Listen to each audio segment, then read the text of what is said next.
Whiskey in the glass, golf in the mind. This is Inside the Ropes, a GolfCask original, where we dive in deep into the game, the grain, the smoke, and the stories that bring us together.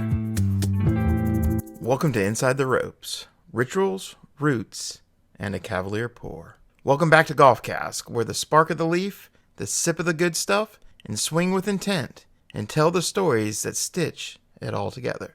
Today's flight.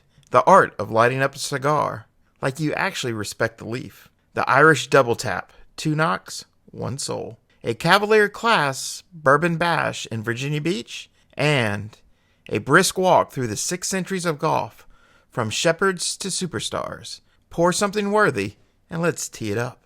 Let's start with a spark. Lighting the cigar isn't a flick and pray. It's tempo, touch, and patience. Clean cut, gentle toast, slow, even light, and a puff cadence that says, I've got all day. Like letting a good whiskey breathe, the first minute sets the whole experience. Let's learn the leaf and love the ritual of lighting a cigar. The first puff sets the tone. You've chosen your cigar, admired the craftsmanship, maybe practiced the cut in your mind once or twice. Now comes the moment. Fire meets leaf. This isn't about lighting something, it's about starting something. Lighting a cigar isn't a flick-and-go move. It's deliberate, measured, and deeply personal. A quiet act that honors every hand that touches tobacco before you. Step 1. The cut. Clean and confident. Start with a sharp cutter. Always sharp. You're not chopping, you're releasing. You want to remove just enough of the cap, the rounded end you draw from, to expose the filler without unraveling or unwrapping the cigar. No sawing, no hesitation, one clean, confident snip. Think of it like a smooth putting stroke, deliberate, relaxed, and steady. Not rushed, not forced, just right. Step 2, the toast. Warm it, don't burn it. Before your first draw, you toast the foot, the open end of the cigar. Hold the flame just below the leaf, never touching it. Rotate the cigar slowly, evenly, letting the heat warm the oils and prepare the tobacco. You're coaxing it awake, not scorching it alive. You see the edges darken, a soft orange glow appears, and the first faint wisp of aroma arises. That's the cigar saying, I'm ready. It's the same mindset of letting a good whiskey breathe before the first sip, a small pause that can change everything. Step 3, the light, gentle and even. Now bring the cigar to your lips and hold the flame close, just close enough for the tip to glow as you take a slow, steady puff. Rotate as you draw, keeping the burn even. You're not inhaling, you're tasting. Let the smoke roll across your palate, feel the texture, and notice how it lingers. If the burn starts uneven, don't panic. Just touch it up lightly with your flame. The goal isn't perfection, it's patience. Step 4, the rhythm. Puff with purpose. A cigar isn't meant to be rushed. Take a puff every 30 to 60 seconds. Too fast, and you'll overheat the tobacco. Too slow, it goes out.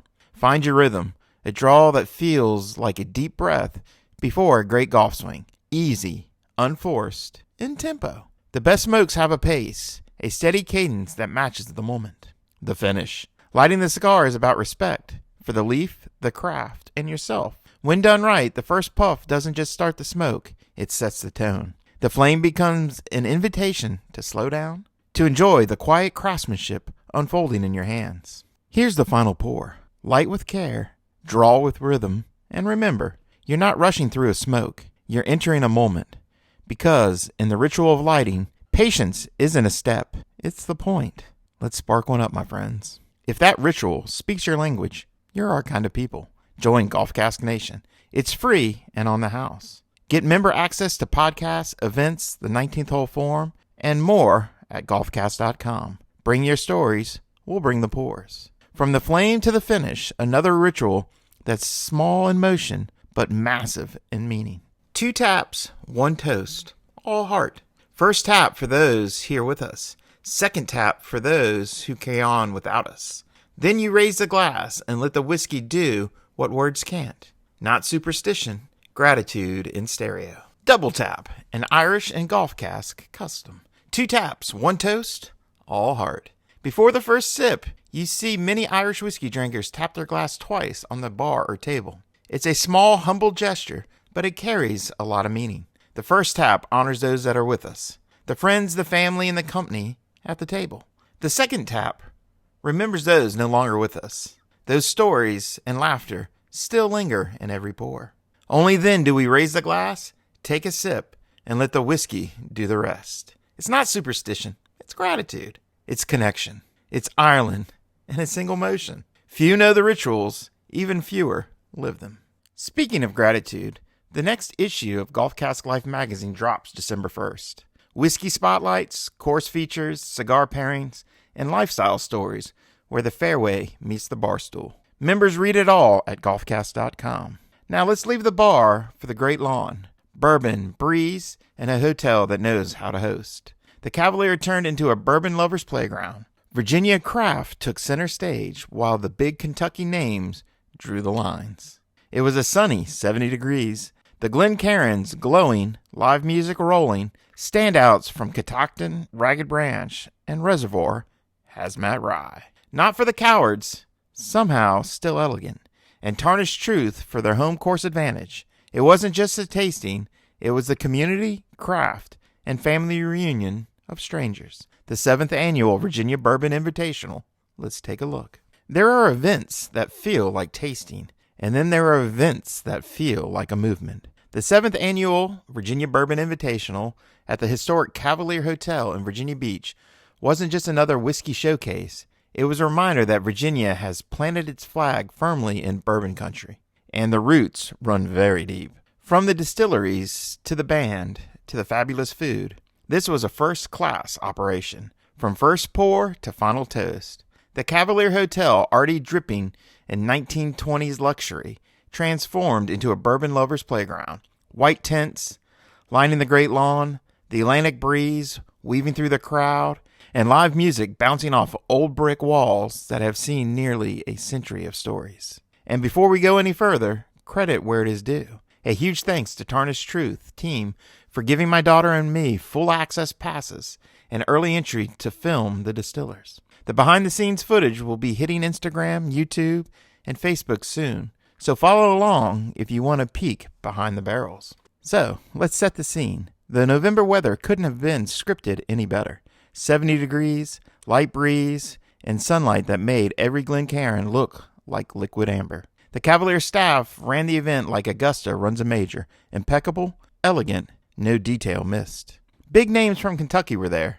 Maker's Mark, Rabbit Hole, Jefferson, and they brought their usual crowd. Long lines, plenty of giveaways, and the polished brand power you'd expect.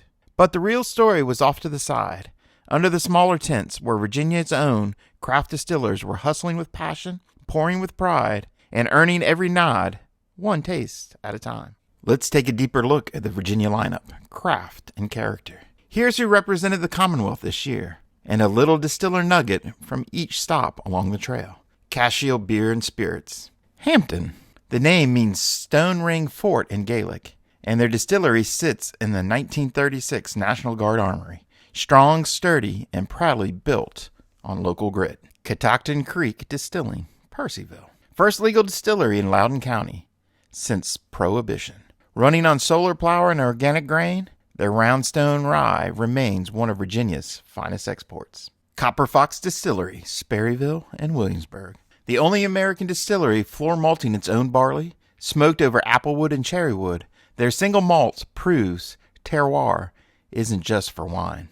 Ironclad Distillery, Newport News. Family owned, named after Civil War iron ships, the maple syrup cask finished bourbon is dessert in a glass, and a nod to pure Virginia creativity. K.O. Distilling, Manassas. 2 retired naval officers turned whiskey makers. Their bare-knuckled series is as disciplined as their service background. Reservoir Distilling, Richmond. One of the first Prohibition distilleries outside of Kentucky. Every grain is 100% Virginian grown. And their Hazmat Rye, 140 plus. Let's just say it's not for the faint of heart, but it's brilliantly balanced. Reverend Spirits, Norfolk. A heartfelt project by Carl Dornman, honoring his Episcopal priest father. The bourbon carries 21% rye, bold yet polished, like a Sunday sermon that hits home. Sandy River Distillery, Rice. True farm-to-glass craftsmanship. They grow their own grain and distill just steps from the field. A full-circle story in every bottle. Tarnished Truth Distilling Company, Virginia Beach. The only distillery in the U.S. located inside a luxury hotel. Their old Cavalier 9-year bourbon is smooth as the marble floors above it. Three Crosses Distilling Company, Powhatan. Family owned and built on community values. The whiskey, gin, and bourbon deliver old school heart with new school flavor. Mean Spirits Distillery, Norfolk. New name, loud personality. Born from the locals who decided that whiskey behind the bar wasn't cutting it. Their bourbon hits with the swagger of a brand starting their first encore. Ragged Branch Distillery, Waynesboro. Founded with the guidance from the late Dave Pickerel and a farm-to-flask vision, they grow their own corn and feed the cattle with spent mash. Full circle sustainability that tastes like Virginia pride. The tastings, father-daughter, and a few surprises. I brought my daughter Macy along to help film and get her first real sense of a bourbon crowd. She handled the camera like a pro and the tasting glass like someone who respected the pour. We started with Catoctin Creek, where the team poured their maple rye at 112 proof. She took a small sip, paused, and said, strong but friendly. The sweetness up front and the proof kick in the back made it one of the most balanced ryes around. Next, we visited the Ragged Branch for their 7-year wheated bourbon, and that one stopped her cold. The age and the wheat second grain gave it a softness and depth that even a seasoned drinker appreciates. She called it the winner of the day. Me, I couldn't resist the Reservoir Hazmat Rye, 155 proof. It didn't sip, it announced itself. But despite the firepower, it was refined and layered. Not just heat for heat's sake. There are whiskeys at 100 proof that hit rougher. Reservoir nailed the balance. The experience. Between sips and filming, we talked to distillers and fans. Everybody had a story. We had Catoctin team talking heritage, Reverend Spirits speaking faith, and Mean Spirits talking rebellion. The contrast was perfect. Heritage and hustle, reverence and rebellion, all distilled into one shared language, bourbon. The food was worth the price of admission. Oysters on the half shell, barbecue, the music, pure Bourbon Street, echoing through the sea air with the crowd loosened up and the sun slid towards the horizon. But midday afternoon, the event felt like a family reunion of strangers, everyone smiling, swapping notes, and chasing new favorites. It wasn't just about drinking whiskey, it was about celebrating the people who make it and the ones who share it. So here's a PSA, mark your calendar. If you missed it, go ahead and circle next November. The 8th Annual Virginia Bourbon Invitation will be bigger, louder, and likely sell out faster than ever. Snag the VIP tickets early, bring a friend who can handle both the heat and the storytelling. You need both. The final pour. The 7th Annual Virginia Bourbon Invitational wasn't just an event, it was a toast of the state's spirit, both liquid and human. Big names brought the polish, but the Virginia craft distillers brought the passion. And under a 70-degree November sky, with my daughter by my side, and the community of whiskey lovers all around, it felt like something more than a festival. It felt like family that just happened to age well in oak.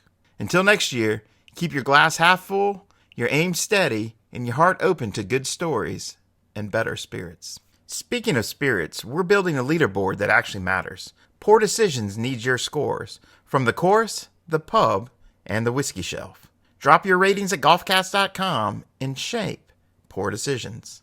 Cigar ratings go live in a couple days. Get your palate ready.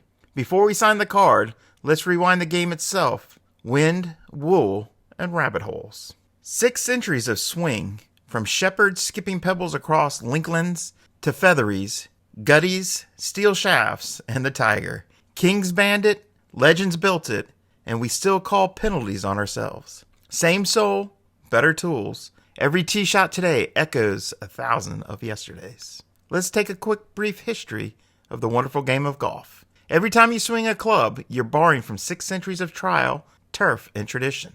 It's hard to imagine now, but golf didn't begin with titanium drivers or manicured greens. It began with windswept coastlines, where shepherds passed time by knocking pebbles toward distant rabbit holes. That was Scotland in the 1400s, a place where weather-built character and leisure often came with a stiff breeze and a flask. The game wasn't designed in a lab, it evolved. Each generation, a player added something, a better ball, a new rule, a way to count shots that made sense after a few pints. What started as a pastime for shepherds turned into a test for kings, soldiers, and eventually anyone who could find a stick in some open ground. Where it all began, the word golf likely comes from the Dutch word kolf, meaning club. Merchants sailing between the Netherlands and Scotland in the Middle Ages carried both trade, goods, and games. The Scots, being practical and endlessly innovative, swapped the frozen canals of Holland for their own sandy dunes, what we call now Linksland.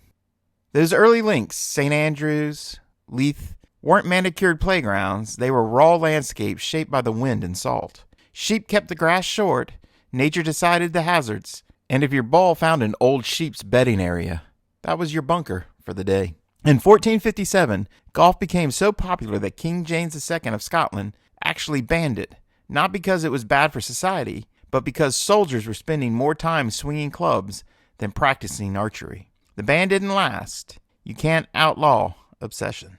The evolution of this game. By the 16th century, golf had caught the attention of nobility. King James IV, perhaps the original golf influencer, lifted the ban and began playing himself. By the time Mary, Queen of the Scots, teed it up, golf had become an established pastime across the kingdom. She's even credited with introducing caddies to the game. The tools of the trade evolved too. Early balls were carved from wood, but by the 1600s, they were replaced by featheries, hand-stitched leather spheres stuck with boiled goose feathers. They were expensive and unpredictable, much like golfers who used them. Still, they flew further and truer, pushing the game forward. By the 1800s, the Industrial Revolution brought the gutty ball, made from a rubber-like sap called gutta percha. And suddenly, golf wasn't just for the wealthy. The game spread through villages, towns, and eventually across the oceans. Then came steel shafts, rubber grips, and the birth of the modern swing. The 19th and 20th centuries saw clubs like St. Andrews, Prestwick, and Muirfield codify the rules. The Royal and Ancient Golf Club, and later the United States Golf Association, turned a gentleman's diversion into a structured sport. Crossing the Atlantic. Golf arrived in America in the late 1700s, but it didn't catch fire until the 1800s. The first U.S. club, St. Andrews Club in Yonkers, was founded by Scottish immigrants who missed the winds and the whiskey of home. From there, the game spread like rumor, first to New England, then Chicago, then California. As the railroad connected the country, golf courses popped up along the tracks. By the 1920s, the games has taken root in the American psyche. Country clubs flourished, public courses followed. Golf was no longer a Scottish export. It was an American obsession. The legends and legacy. Names like Bobby Jones, Ben Hogan, and Arnold Palmer turned golf into theater. Jones brought grace. Hogan brought grit. Palmer brought charisma. The kind that made the game cool. Then came Jack Nicklaus, who made winning look routine, and Tiger Woods, who made it look revolutionary. Each era brought a new reason for people to fall in love with the game once again. But even as clubs changed, the spirits didn't. Golf remains one of the few sports that spans generations without losing its essence. It's still played on grass, shaped by weather, still rooted in honesty. You call penalties on yourself, still built around a walk, not a sprint. What the past teaches the present. So why does history even matter? Because understanding where golf came from deepens your appreciation for what it is today. When you tee it off on a modern course, you're standing on 600 years of stories, of kings and caddies, tinkerers and teachers. Every time you line up a putt, you're echoing a ritual that's older than most countries. Every fairway you walk is part of a legacy that began with shepherds who just wanted to see if they could get a rock in a hole before the wind took it away. Golf has changed, but its heart hasn't. It's still about patience, precision, and the pursuit of something that can never quite be mastered. So the next time you tee it up, take a second and glance around. Feel the breeze, hear the quiet. You're not just playing a game, you're joining a tradition that has outlasted kings, empires, and even common sense. And that's what makes golf timeless. Rituals teach pace, history gives purpose, the pour ties it all together. So let's wrap this up. We sparked a cigar with patience, tapped twice with gratitude, toasted Virginia craft with pride, and walked golf's long fairways with a little more reverence. Rituals keep us steady, community keeps us close, history keeps us honest. So let's toast to GolfCast Nation. To the hands that roll the leaf, the hands that raise a glass, and the hands that steady the putter. To friends at the table and friends we carry. The courses that test us, distilleries that surprise us, and the stories that refuse to end. Spark, sip, swing, and may your next round in the glass or on the grass finish under par and overjoyed. Until next time, keep your heads down, your spirits high, and your glass half full. Spark, sip, swing at GolfCask.